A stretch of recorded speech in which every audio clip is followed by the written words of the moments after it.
Sir పోయిన నెలలో ఏదో జరిగిందో క్యాబినెట్ సమావేశం ఉన్నప్పుడు ఈ కుటుంబ పార్టీలో ఉన్నటువంటి ముఖ్య నేత డిప్యూటీ సీఎం పవన్ కళ్యాణ్ ఒక సంచలనమైనటువంటి కామెంట్ చేశారు.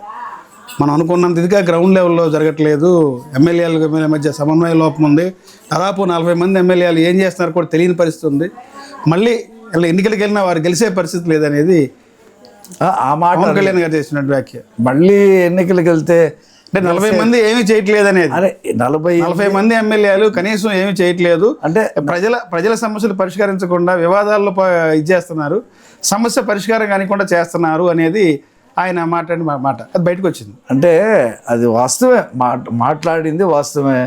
ఉన్నది 164 మంది ఎమ్మెల్యేలు, అందులో 48 మంది ఎమ్మెల్యేలు. అంటే ఇక్కడ మనం ఎలా చూడాలంటే ఒక్క మన రాష్ట్రంలోనే కాదండి, పక్క రాష్ట్రాలు, గతంలో ప్రభుత్వాలు, దేశంలో ఉన్నటువంటి ప్రభుత్వాలు ఈ ఎమ్మెల్యేలు అన్ని వివాదాల్లో ఏలు పెడుతున్నారు, సమాజం నుండి సమస్య పరిష్కారం కానివ్వట్లేదు అనేది ఆయన చెప్పినటువంటి మాట. అదే ఆయన అన్నాడు కాబట్టే దాన్ని ముఖ్యమంత్రి గారు కూడా మంత్రులని సార్ట్అవుట్ చేయమని చెప్పారు. అసలు ఆ దృక్పథం కలిగి ఉండడం గొప్ప విషయం సార్.